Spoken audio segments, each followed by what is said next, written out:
8.2, number 27 and 29, and we'll probably also fit in number 31. So here we're going to be doing some cube roots instead. We're going to simplify them, but we're going to use the same basic properties that we can do the roots separately for different factors that are inside the radical. And simplify means perform the radical as completely as possible, and then we'll also deal with variables in there. So first we want to simplify cube root of 56. Well, let's rewrite this in factored form so we can see if there are any perfect cubes in there. So that'd be square root, or cube root of 8 times 7. And then I notice that cube root of 8 is a perfect cube. So I can either do the shortcut and just pull it out and say I'm going to take the cube root of 8 and make that a 2. And I'd be left over with cube root of 7, and there's nothing else to do there.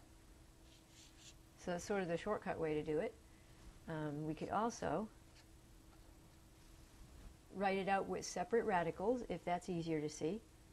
So let's take cube root 8 times 7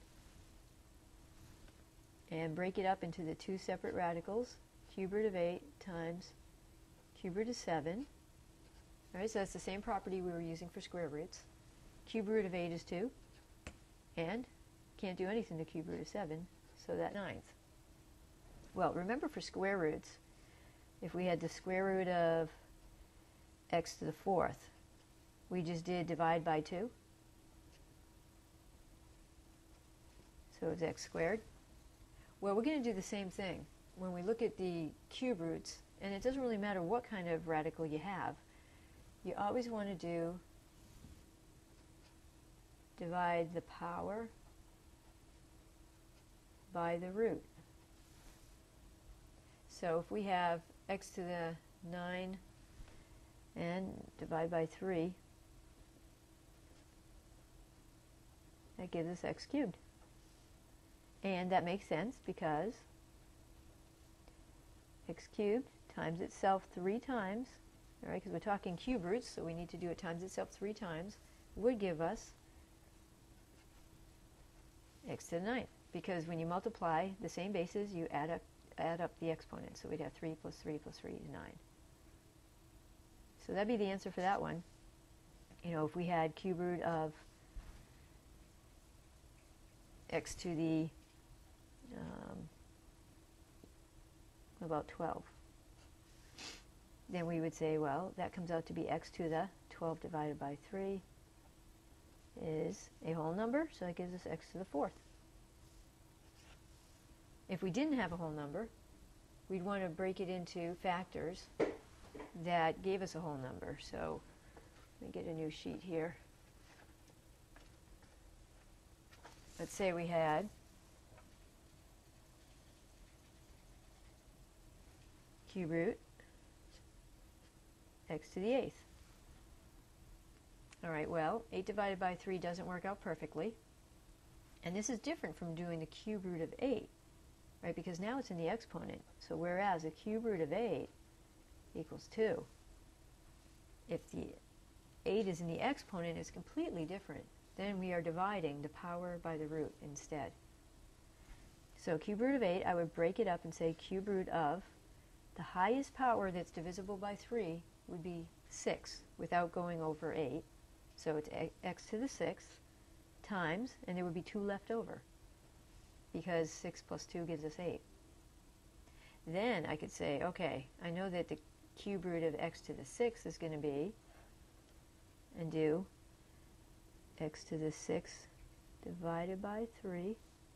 That's going to come out to be x squared. Then I'd have cube root of leftover x squared, like that.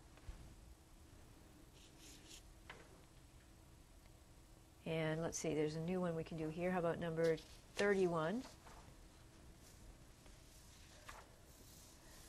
which also is an x to the 8. You know, I'm going to change it to be something than 8 because we just did 8.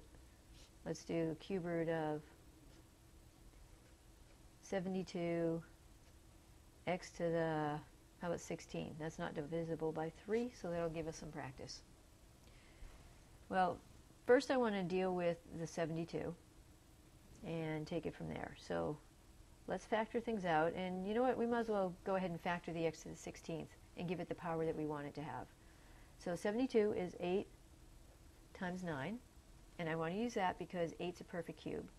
All right, so there are other factorings that work for 72, but this is the best one to use. Times the highest power here that would be divisible by 3. Let's see, 12 divided by 3 is 4. 15 divided by 3 is 5. 15 is closer to 16. So I'm going to take x to the 15th with 1 left over of x, because 15 plus 1 gives me 16. And now I'm going to identify who are my perfect cubes. 8's a perfect cube, and x to the 15 is a perfect cube. So let's pull out the perfect cubes. So I'm going to just rewrite what we have so we can pull things out.